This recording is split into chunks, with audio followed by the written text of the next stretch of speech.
Talking about education, I guess. Apparently. All right, so all yours. Continue on, or from the beginning, I guess. Okay. Oh, okay. I'm standing here with Chip from Alaska. Hopefully soon Chip from New Hampshire. And with Ron from Nashua, New Hampshire. And you guys were talking about education, how to make a win-win solution for the education problem in America. I'll just let you guys continue talking about it. All right, well, the case I was making is that, first of all, you're not going to convince people overnight that we should have decentralized education. So I would say we should reverse the process that we have currently, where you go from federally centralized education to bringing it more local. First bringing it to the state level by ending the Federal Department of Education and having those funds instead go to State Department of Educations. And then from there you can further decentralize it. Okay. Well, that's a fair point. As I said, a lot of my friends and some of my relatives are public school teachers, and one of the concerns that they have is that a lot of school systems nowadays are very dependent upon the federal funds that they get. So the question becomes, if you just cut out the Department of Education, what is going to replace that money in the meantime? Or are they going to have to lay off teachers, or how is it going to work? And the case you have to make is how the flow of funds will not be interrupted. In essence, instead of that state money going to the federal bureaucracy, you're going to have that money going into state education departments. Now, how that can be done without interruption logistically is simply the federal government issuing vouchers until the actual tax code is changed. So every state would receive some proportional amount of the money they're putting in to the federal bureaucracy, and they'd be getting more than they would be getting through the federal government from the Department of Education, because you're not having all the money wasted on the federal bureaucracy. So you're saying sort of temporarily they would get funding with no strings attached until that funding disappears over a year or two or three or something of that sort. Exactly, and then it's going to be replaced by state taxes. Okay. And then where do we go from there? Because, a lot of people legitimately are concerned that the phrase used back there was students would fall through the cracks. They'd have either parents who don't care about their education at all, and so the kid ends up with, at best a horrible education or nothing. And that's a reason that a lot of people support the government involvement in education, so that nobody falls through the cracks and everybody gets at least something. Even if it's not the greatest education, it's better than nothing.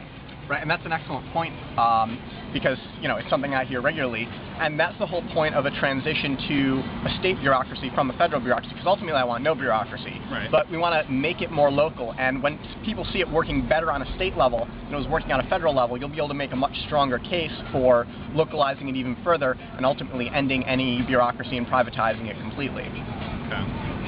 So, there are also going to be other folks who complain about the fact that if the system is eventually entirely privatized, that essentially they're going to have, the poorer folks are going to have no way to pay for any of this type of education, because they're simply not going to be able to afford it, that they're already living paycheck to paycheck as it is, and therefore even if taxes were cut, it doesn't matter to them because they barely pay any taxes anyway, and therefore they depend on a public school system to get their kids educated.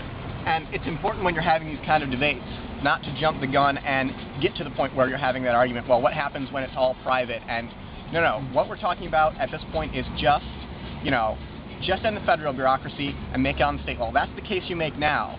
Then when people see that working, then you can make the case, well, hey, look how great this is working, let's localize it even further.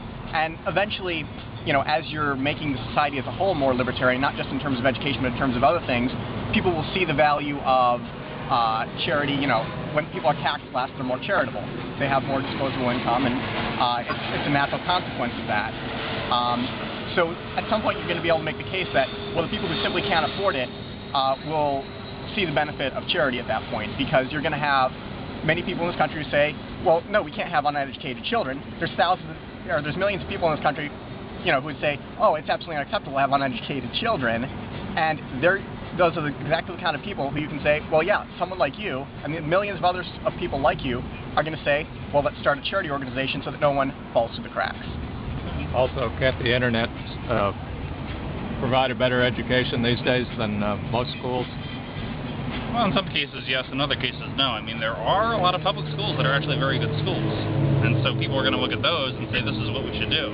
And that's one argument that people have to continue public education, because there are some public schools, like it or not, that are actually pretty good at educating students. I mean, a lot of libertarians may not like them, but that doesn't change the fact that, you know, a lot of kids come out of there with a good education. But your point as far as doing things gradually seems to make a fair bit of sense, because that's how you're going to convince people, in essence. But I mean, the rep on libertarians is often that we just want to get rid of education completely, and in effect, I mean, long term, a lot of libertarians do want to get rid of government involvement in education, but there is no way that you can convince the majority of the public that that's a good idea, at least in the short term. Exactly, and again, that's why you're transitional about it. That's why you get rid of the federal bureaucracy and say, no, we're not going to get rid of the Department of Education. We're just going to make it so that you have more influence over it. We're going to make it a state Department of Education, and you'll be able to have more influence, because you won't be one voice among hundreds of millions. You'll be one voice among tens of millions, or a million parents, and you'll be able to influence that system better. And as far as he mentioned the internet. That's something that I think would be a great tool, but these things will get worked out as we transition to a free market system. As things get more local, there'll be more room for experimentation. Different states will do things differently, and we'll be able to see which systems work better. It'll be, in large part, a learning experience, and in the end, you'll end up with a better system.